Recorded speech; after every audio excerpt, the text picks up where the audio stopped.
Assalamualaikum warahmatullahi wabarakatuh. Salam sejahtera untuk kita semua. Salam Om Swastiastu, Namo Buddhaya, salam kebajikan.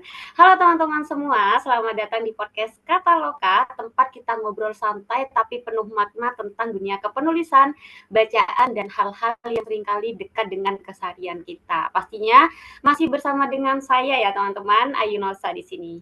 Oke, di episode kali ini kita akan membahas topik yang menurut Nosa tuh cukup menarik sekaligus menantang nih, yaitu menemukan diri di tengah banjirnya personal branding nih teman-teman. Jadi di era media sosial sekarang ya, kita sering kali melihat penulis itu bukan hanya dari karyanya, betul ya teman-teman ya, tapi juga dari citra dirinya alias personal branding nih. Waduh, jadi pertanyaannya, apakah kita masih bisa menjadi diri sendiri nih? Atau justru hanyut dalam tuntutan pencitraan ya? Dalam tanda kutip nih teman-teman. Nah, untuk ngobrol lebih jauh soal ini, sudah hadir bersama saya nih seorang penulis yang pastinya punya banyak pengalaman seru soal perjalanan menulis dan menjaga identitas dirinya. Yuk, langsung aja kita sapa nih teman-teman.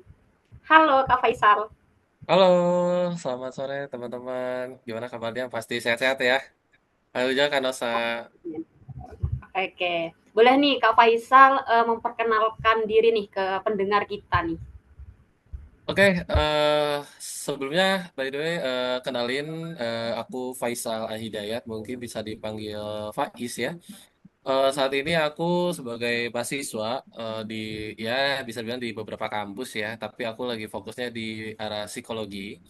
Terus aku pun menjadi bagian menulis awal buku pertama aku tuh ketika Singgah pada Pelabuhan nggak salah dan terbitnya di tahun ini di tahun 2025 dan menjadi bagian dari Detak Pustaka untuk terbit bukunya di tahun ini.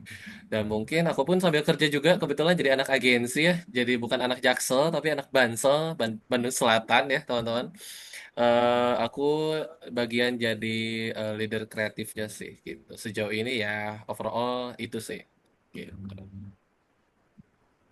Oke, untuk memulai pembahasan yang lagi hangat ini ya Kak Faisal ya. Mm. Boleh nih Kak Faisal nanti memberikan perspektif dari Kak Faisal sendiri. Jadi gimana nih Kak, penulis itu melihat fenomena personal branding nih? Oke, mungkin kalau misalkan melihat fenomena personal branding ya, terutama mungkin aku ngambil konteksnya dalam menulis kali ya, Kanosa.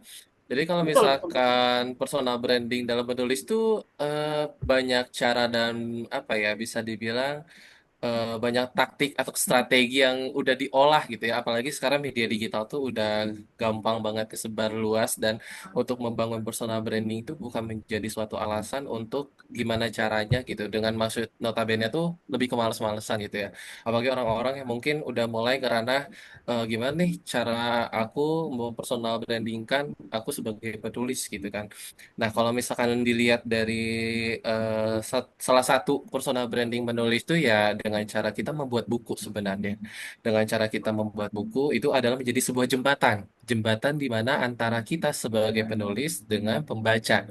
Ya, walaupun memang pembaca kita tuh dalam notabene buku kita yang udah dibuat tuh pembacanya nggak sebegitu banyak dengan para penulis yang lainnya, tapi itu menjadi sebuah goals ya untuk teman-teman itu menjadi membangun personal branding itu. Tapi sebenarnya banyak banget sih membangun personal branding itu bukan hanya membuat buku aja.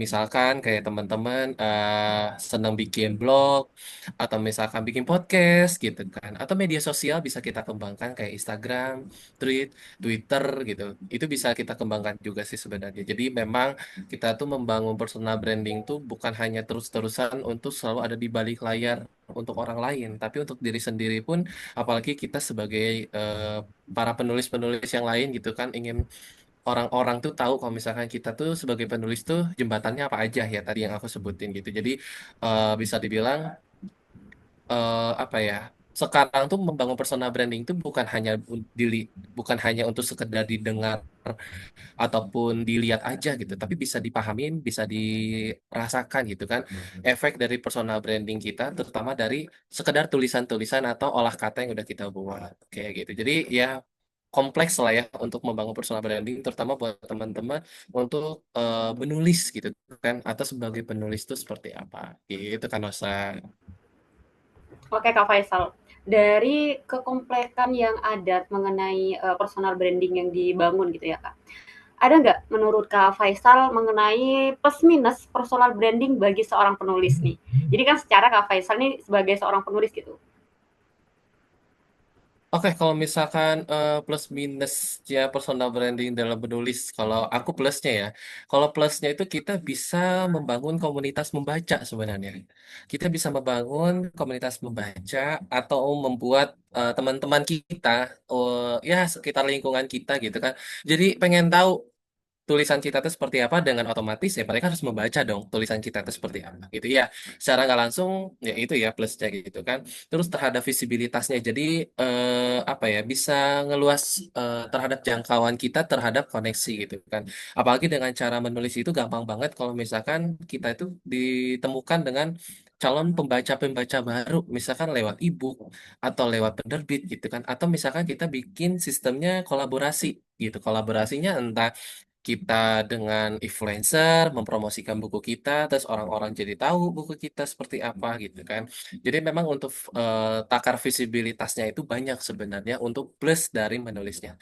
Terus kalau misalkan satu poin lagi ya, mungkin untuk plusnya dari si eh, personal branding dalam menulis itu, kalau aku tuh lebih ke bisa mewadahi di mana memperlihatkan sisi ontetiknya aku sebagai penulis gitu kan.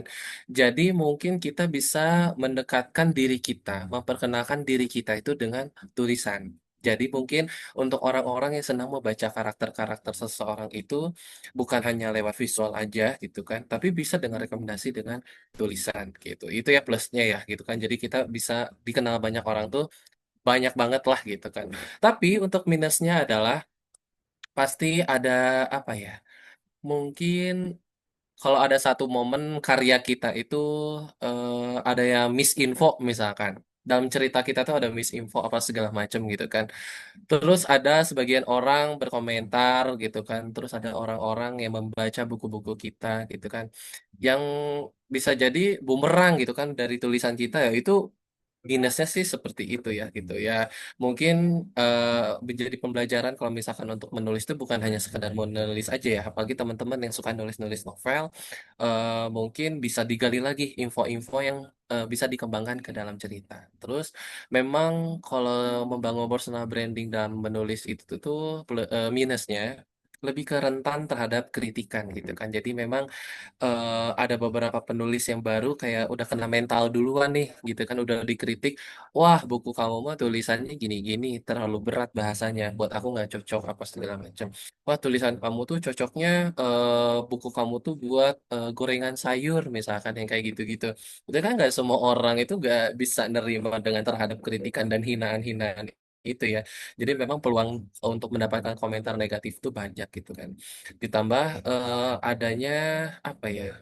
kita tuh kehilangan jati diri bukan jati diri lebih ke citra aja sih citra diri kita yang sebenarnya tuh harusnya gimana sih gitu kan karena kita tuh udah bisa dibilang terkenal nih sebagai penulis terus mungkin orang-orang tuh berekspektasi engage kita tuh wah kamu tuh pinter banget ya mengolah kata kamu tuh pinter banget ya membuat cerita apa segala macam tolong dong bikinin ini misalkan dengan notabene kita tuh ya udah menulis tuh bukan hanya sekedar untuk apa ya komersil doang gitu ya niatnya memang hanya untuk sekedar menulis dan hanya memamerkan aja dan untuk meluapkan atas segala keluh kesah mungkin ya gitu kan ada mungkin beberapa orang seperti itu terus ketika ditanya seperti itu kita tuh kayak ah gimana apa pusing bla bla bla bla bla baru ada lagi kayak oh ternyata kamu tuh jadi penulis tuh kayak gini ya. Oh ternyata kamu tuh jadi penulis tuh kayak gitu ya. Jadi jati diri kita atau citra diri kita terhadap personal dengan publik itu biasanya berbeda dan itu malah kita fokusnya ke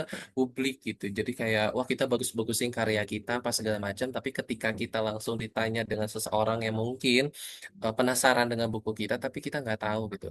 Itu sih bahayanya ke arah sana gitu kan Mas.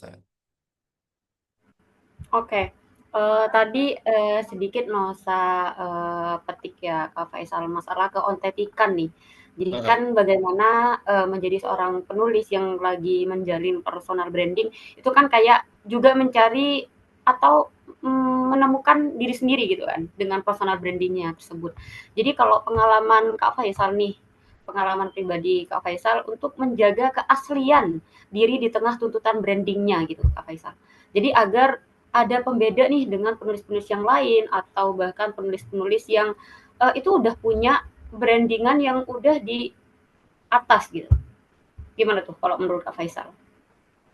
Kalau misalkan dari pertanyaan yang tadi sih mungkin kita kuncinya adalah punya batasan sebenarnya Kak. Punya batasan kita sebagai antara sebagai penulis dengan jati diri kita atau dengan citra publik kita dengan penulis-penulis yang lain. Jadi kalau misalkan memang sudah melampaui batas dari apa kapasitas diri kita, itu ya maksudnya jangan terlalu dilebih-lebihkan aja sih gitu. Jadi kalau misalkan untuk menjadi pembeda dari penulis yang lain ya tetap jadi diri sendiri aja gitu. Karena kan personal branding itu bukan artiannya kita harus membuat citra kita itu terlalu bagus, terlalu apa ya, terlalu oke, terlalu nice ya wajar kita tuh manusia. Maksudnya kayak udah apa ya? Kita tuh memperlihatkan kepada publik mengenai personal branding kita sebagai penulis tuh ya udah kita harus punya batasannya gitu ya aku tuh bukan banyaknya sisi baiknya terus gitu yang diliatin gitu kan dengan notabene ada beberapa komentar yang membandingkan dengan penulis-penulis yang lain gitu jadi kalau saran aku sih ya kuncinya itu kita harus punya batasan dan jangan terlalu dibandingkan dengan atau membandingkan dengan penulis-penulis yang lain ya mau nggak mau kan personal branding itu harus tetap menjadi diri sendiri gitu jangan sampai yang terlalu berlebihan aja sih. Apalagi terhadap tulisan-tulisan kita yang sebenarnya kita tuh menulis ini tuh gak mampu, tapi dimampu-mampu gitu. Ya itu sih bahayanya itu. Karena kan kalau misalkan ada seseorang yang nyeletuk atau nanya ini artinya apa, terus kita nggak tahu ya malah jadi bumerang ke kitanya sih. Jadi ya itu sih kuncinya. Oke. Untuk apa ya, Kak Faisal, untuk, berani show up dengan apa yang dimiliki yang secara natural ataupun itu juga dibuat-buat kayak gitu kan ya. Nah, kalau Hmm. menurut Kak Faisal menyeimbangkan antara menulis sebagai ekspresi dan menulis sebagai citra publik gitu. Jadi kan, kebanyakan yang ditemukan di lapangan ya Kak Faisal. Jadi kebanyakan penulis bukan hanya untuk memberikan ekspresi dalam karyanya, tapi juga menaikkan citra dirinya agar pembaca itu juga mengenal dirinya, bukan hanya juga mengenal naskahnya aja gitu. Nah, kalau menurut Kak Faisal dengan fenomena ini gimana? Cara menyeimbangkan antara keduanya deh. Oke, bagaimana caranya kita menyeimbangkan antara menulis mungkin sebagai Sebagai ekspresi atau ekspresi, mungkin sebagai sama citra sama publik. sebagai citra publik? Oke, kalau jawaban dari aku nih ya, kalau misalkan menyeimbangkan dari antara dua tersebut ya ini mungkin lebih ke ruang sebenarnya, ruang membedakan kita untuk berekspresi dengan citra publiknya. Jadi di mana kita tuh kayak harus apa ya? Mungkin kalau dalam dunia kesehatan jiwa tuh kayak punya jurnal pribadinya lah. Kita harus punya ruangannya sendiri atau bahasa aplikasinya itu platformnya sendiri gitu. Jadi ya di mana kita itu punya bebas untuk menulis tanpa filter, tanpa kita harus memikirkan siapa yang akan membacanya. Tapi di sisi lain tuh kita harus memikirkan di mana bacaan ini tuh bisa dijadikan personal branding atau jadi citra publik yang bagus gitu. Jadi kalau apa ya? Kalau dalam bayanganku adalah kita harus memberikan dua ruang yang berbeda. Nah, gimana sih cara membangun dua ruang yang berbeda tuh ya? Kalau pandangan aku selama aku ngobrol dengan rekan-rekan penulis yang lain, untuk menulis sebagai ekspresi dan sebagai citra publik, kita tuh harus punya nama pena. Mungkin teman-teman semua yang pendengar di sini tahu mungkin ya ada nama pena gitu kan. Nama pena inilah mungkin buat teman-teman yang ada keluh kesah dengan terhadap suatu hal gitu kan, yang tidak orang apa ya orang-orang tuh gak mau tahu kalau itu kalian tuh penulisnya gitu kan. Buatlah namanya nama pena gitu kan. Nah itu menjadi sebuah ruang di mana itu ada kebebasan nih buat teman-teman semua gitu kan untuk berekspresi. Nah, untuk citra publiknya, untuk menjaga personal branding dan menjaga orang-orang terdekat kita itu kan ya mungkin bisa menggunakan nama penulis atau nama asli dari teman-teman gitu kan. Jadi bisa lebih memfilter lagi lah gitu apa tulisan kita, apa bahan buat apa ya isi konteks dalam buku itu gitu. Itu sih Kak untuk menyeimbangkan antara bagian sebagai ekspresi dan citra publiknya gitu. Oke, dari cara menyeimbangkan yang udah dipaparkan oleh Kak Faisal nih. Nah, Kalau tips agar penulis itu tetap merasa nyaman dengan identitasnya tanpa terhanyut oleh tren, itu gimana nih Kak Faisal? Oke, kalau misalkan tips kita sebagai penulis biar misalkan merasa nyaman dengan identitas kita gitu kan. Yang pertama ya kita harus banyakin mengenal sama diri sendiri gitu kan. Maksudnya menanyakan terhadap diri kita kalau kita tuh pengen disebut sebagai penulisnya apa sih gitu kan. Terus apa yang kita pengen bagiin ke halayak publik, ke audiens, ke para pembaca terhadap buku kita misalkan. Nah, itu tuh akan menjadi arahan atau menjadi kompas buat apa ya kita sebagai penulis gitu. Jangan sampai ketika kita sudah mengenali diri kita, tapi kita kasarnya menyelingkuhi diri kita sendiri dengan membuat suatu hal itu berlebihan gitu kan, yang dengan notabene kita tidak bisa membatasi diri gitu.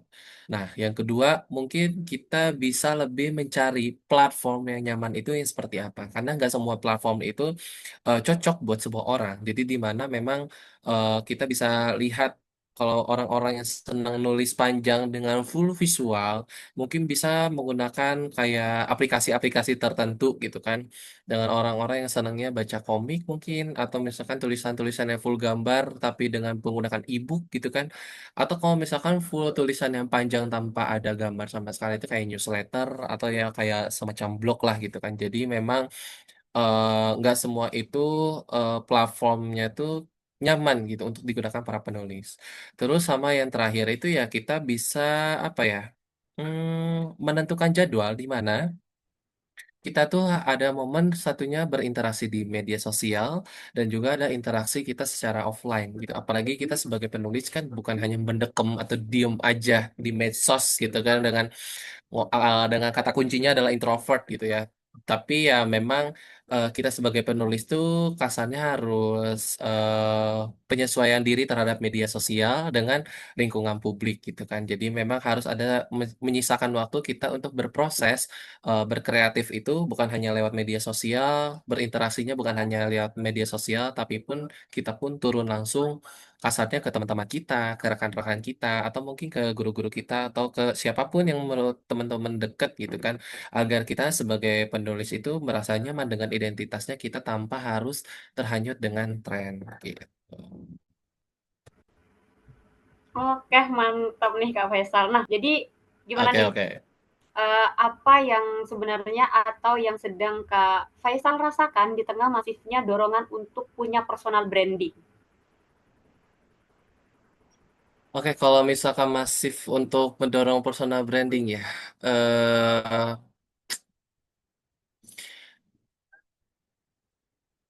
untuk terhadap personal brandingnya sebagai penulis kah atau gimana nih Kak? Untuk konteksnya ya. Boleh konteks secara umum deh Kak, dengan apa yang dibangun Kak Faisal sekarang. Boleh kan Kak Faisal sedang menjalani menjadi seorang penulis, terus juga bekerja agensi, terus juga kuliah di beberapa universitas gitu. Itu kan cukup personal branding yang sangat menjual ya Kak Faisal ya. Iya, iya, iya, iya. Oke, kalau misalkan untuk apa ya? Untuk membangun personal branding ini mungkin aku lebih konteksnya lebih ke ini aja sih ya. Bagaimana cara ke pengembangannya gitu kan. Nah, untuk pengembangan dalam segi personal branding itu pada intinya gini. Jangan sampai membangun personal branding itu menjadi sebuah beban, menjadi sebuah apa ya? Konteks yang harus gitu kan.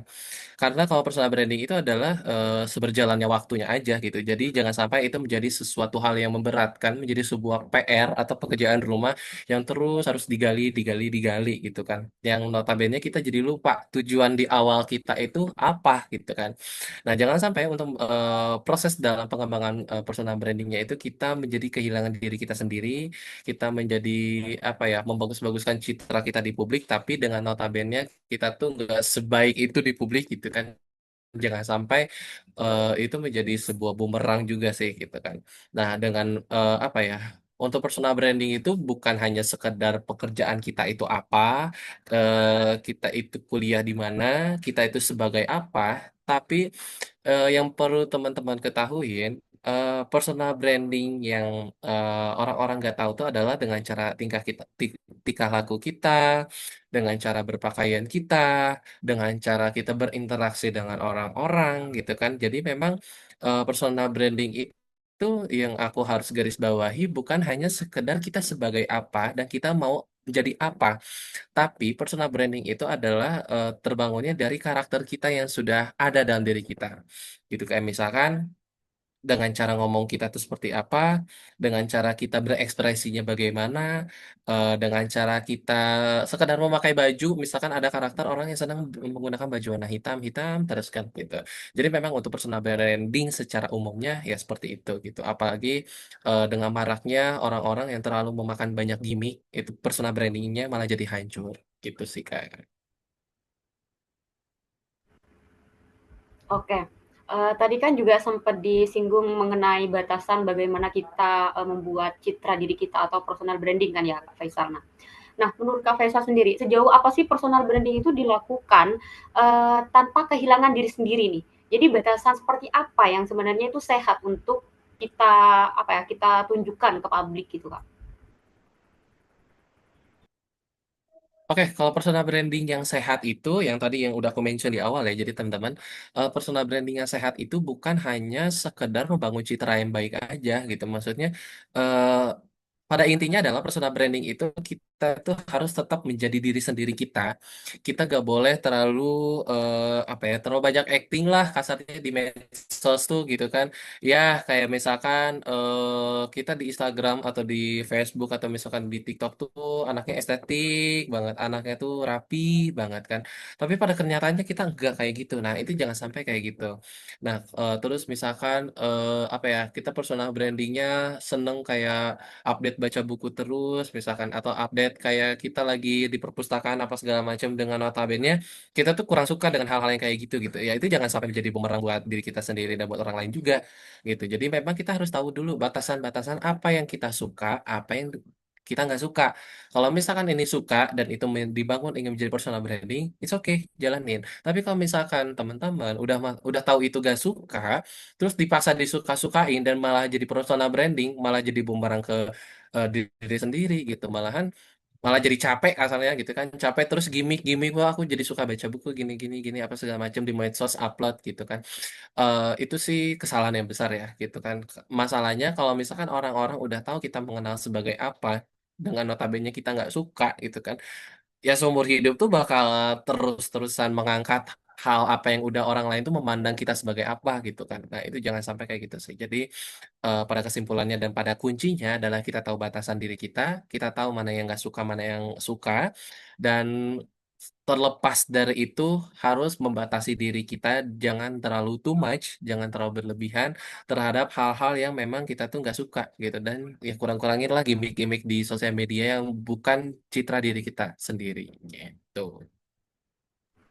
Oke, seru sekali ya. Ini podcast kali ini teman-teman, isinya daging semua nih. Jadi teman-teman yang lagi kelimpungan untuk mencari apa ya, jati diri, terus bingung dengan personal branding diri masing-masing gitu. Boleh banget tips-tips yang tadi diterapin ya teman-teman. Nah, sebelum kita lanjut ngobrol nih Kak Faisal dan juga teman-teman pendengar podcast Kata Loka, Nosa mau ngasih informasi nih kepada teman-teman pendengar setianya podcast Kata Loka. Jadi di sebelah atau berikutnya ini akan ada video. Jadi teman-teman para pendengar podcast Kataloka bisa nonton dengan seksama ya teman-teman. Oke, selamat menonton teman-teman.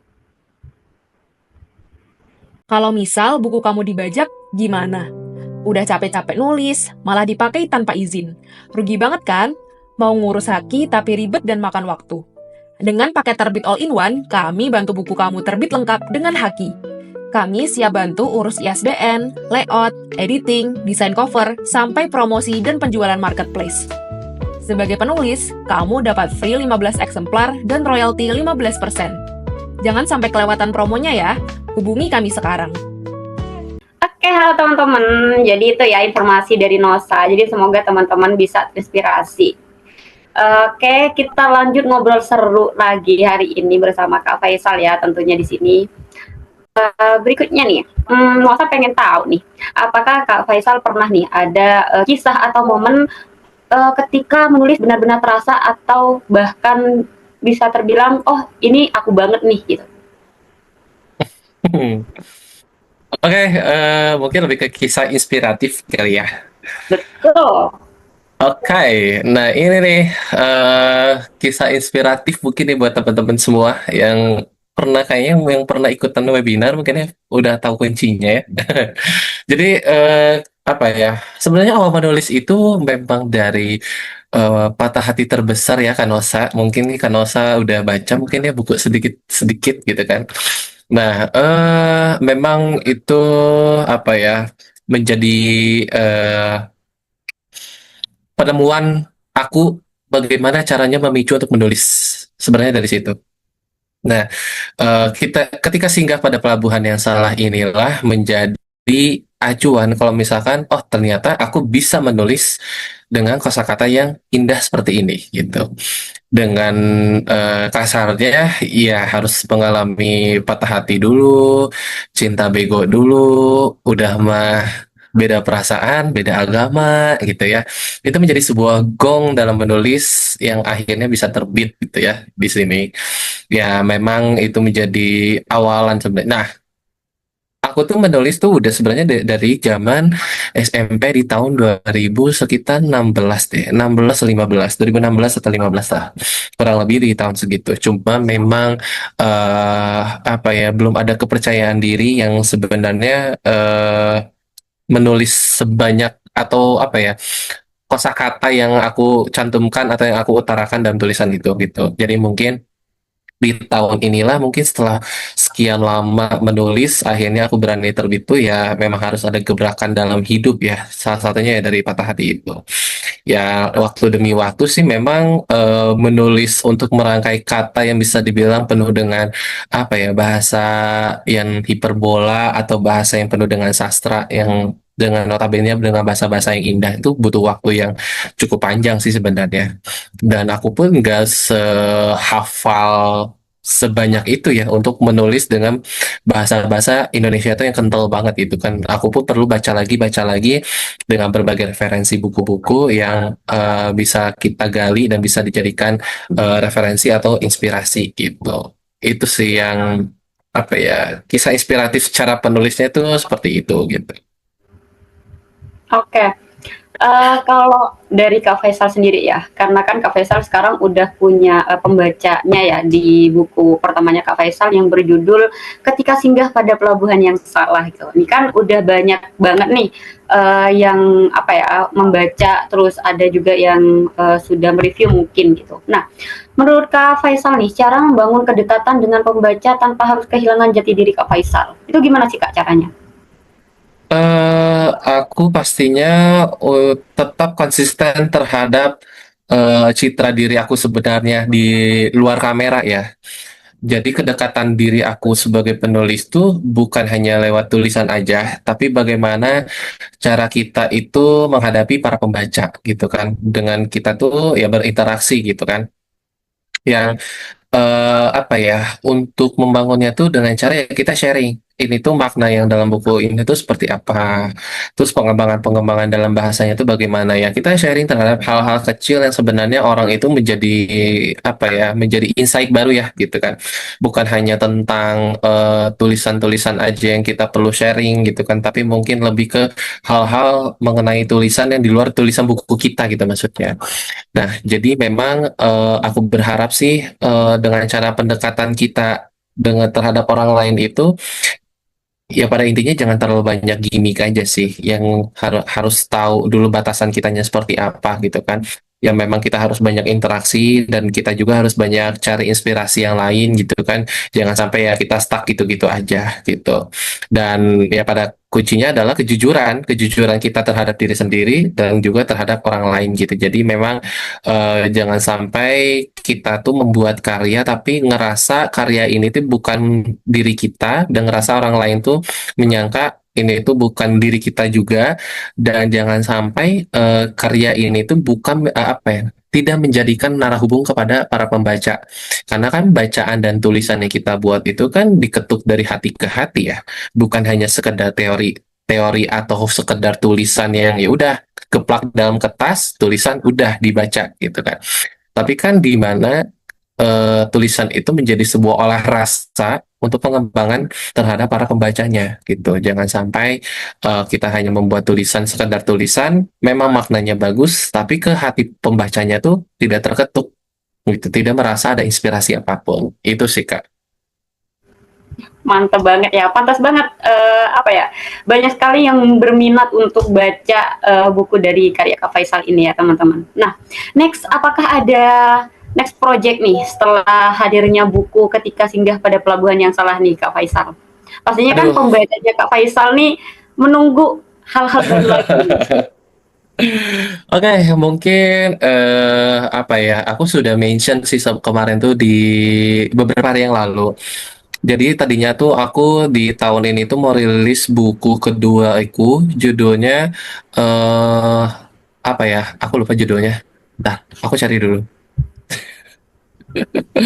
Jadi ini tuh bukunya menceritakan tentang si quarter life crisis gitu kan, dan ini tuh judulnya udah apa ya? Bukan, maksudnya bukunya itu udah aku garap sebenarnya dari beberapa bulan yang lalu setelah rilisnya buku Ketika Singgah Pada Pelabuhan Yang Salah. Cuman karena aku targetnya adalah di Hari Kesehatan Mental Sedunia di tanggal 10 bulan 10 itu nggak kekejar ternyata ya, bikin novel dengan sebanyak 300 halaman lebih, terus aku perlu ada pengembangan lagi bahasa dan butuh banget saran dari teman-temanku, dan teman-temanku menyarankan mungkin waktunya kamu lebih ke cari lagi tatanan bahasa atau cerita yang mungkin lebih kompleks lagi, apalagi yang apa yang menyangkut pautkan dengan quarter life crisis gitu. Nah, judulnya itu dia Langit Tak Pernah Bertanya Mengapa Aku Patah. Itu judul buku keduaku. Gitu. Jadi memang bukunya itu menceritakan tentang ya seseorang itu dia patah hatinya bukan karena cinta aja ya, tapi memang patah hatinya dengan keadaan seperti kita gagal di kampus impian kita tidak ada diizinkan atau ada restu gitu kan dari orang tua kita terhadap keinginan kita, sahabat-sahabat dan teman-teman kita meninggalkan kita, orang-orang yang kita cintai pun meninggalkan kita juga gitu kan. Ya, buku kedua ini tuh sangat kompleks dalam permasalahannya. Mungkin aku butuh waktu lagi 1 tahun ke depan untuk buku kedua ini rilis. Tapi mungkin aku kasih bocoran juga. Mungkin kayaknya aku after Lebaran itu bakal rilis buku. Mungkin konsepnya sama akan Ketika Singgah Pada Pelabuhan Yang Salah. Cuman untuk judulnya belum aku bisa share. Karena masih teret gitu. Aku berharap sih bisa rilis lagi buku di Data Pustaka. Jadi nanti buku keduanya bukan yang Langit Tak Pernah Bertanya Mengapa Aku Patah, tapi bukunya ini yang buku kedua after Lebaran gitu. Jadi ya berharap bisa secepatnya digarap. Nanti bukunya mungkin awal tahun aku naskahnya langsung di-share kali ya kan saya gitu. Boleh banget sih. Oke, nah sebelum teman-teman pembaca atau pendengar podcast Kataloka ini beranjak ke next karyanya Kak Faisal, mungkin boleh banget teman-teman baca buku pertamanya Kak Faisal ya, yang judulnya itu Ketika Singgah Pada Pelabuhan Yang Salah. Ini bisa didapetin di mana sih Kak Faisal kalau mau baca bukunya nih? Oke, untuk teman-teman yang penasaran dengan isi bukunya dengan patah hati begonya seorang Faisal, bisa langsung aja dibeli di mana? Di TikTok, terus di Shopee, terus juga ada di Google Playbook gitu kan, atau di websitenya Data Pustaka. Jadi langsung aja check out sekarang juga. Ya, malah promosi dia. Oke ya, nah jadi teman-teman yang penasaran sama buku pertamanya si Kak Faisal ini ya teman-teman, nulis keren ini dengan patah hatinya yang sangat mendalam. Jadi teman-teman bisa banget mampir ke marketplace Data Pustaka, ada di website, terus ada juga di Instagram, mungkin teman-teman boleh banget di Data Pustaka Toko ya, atau di marketplace, di toko online, di Shopee, terus di TikTok juga ada. Nanti linknya Nosa taruh di deskripsi ya teman-teman, jadi teman-teman bisa langsung cek di situ. Boleh nih Kak Faisal ngasih closing statement nih untuk pertemuan kita hari ini. Oke, mungkin closingnya adalah untuk personal branding. aku berharap teman-teman jujur sama diri sendiri. Jangan terlalu banyak gimmick, jangan terlalu banyak apa yang melakukan sesuatu hal itu di luar batasan teman-teman terhadap media terutama. Aku berharap ya memang menjadi jati diri sendiri, tetap menjadi diri sendiri, menjadi citra diri sendiri. Jangan sampai terlalu annoying, terlalu berlebihan gitu kan, atau terlalu too much gitu ya, yang bisa apa ya, nggak menjadi masalah-masalah baru ya gitu buat teman-teman. Dan buat teman-teman kayak lagi mulai apa ya, awal-awal menulis, aku berharap sih ada gebrakan-gebrakan, tulisan-tulisan baru yang bisa kita saling baca, yang bisa kita saling share. Aku berharap karya teman-teman semua yang di sini bisa dinikmati dengan para pembaca, bisa dirasakan dan bisa diolah rasa gitu kan, dari hati ke hati gitu. Ya, itu sih mungkin aku berharap tetap semangat dari teman-teman semua. Pokoknya jangan dengerin omongan-omongan dari para netizen terhadap tulisan teman-teman semua. Pokoknya harus tetap semangat dan jaga kesehatan. Oke, wah luar biasa sekali ya teman-teman obrolan kita hari ini bersama Kak Faisal. Jadi dari obrolan kita dari tadi itu banyak sekali insight yang bisa kita ambil ya teman-teman, mulai dari bagaimana personal branding bisa jadi peluang sekaligus tantangan, hingga pentingnya tetap otentik dalam menulis agar kita benar-benar menemukan diri kita sendiri. Jadi semoga cerita dan pengalaman tadi bisa jadi inspirasi buat teman-teman semua, terutama yang sedang berjuang menulis dan berkarya tanpa harus kehilangan jati diri. Oke, terima kasih banyak untuk Kak Faisal sekali lagi udah mau ngobrol dan berbagi ya dengan teman-teman pendengar podcast Kataloka, sudah mau meluangkan waktunya, dan terima kasih juga untuk teman-teman yang sudah mendengarkan sampai akhir nih. Jadi teman-teman jangan lupa untuk like, share, dan subscribe channel YouTube Detak Pustaka supaya gak ketinggalan episode menarik dari podcast Kataloka. Oke, sampai jumpa di obrolan podcast selanjutnya. Tetaplah menulis dengan hati dan salam literasi. Saya Yunosa, wassalamualaikum warahmatullahi wabarakatuh. Bye teman-teman. Kamu baru saja mendengarkan podcast Kataloka dari penerbit Detak Pustaka. Follow media sosial kami dan jangan lewatkan episode seru lainnya setiap minggu. Sampai jumpa dan terus semangat berkarya.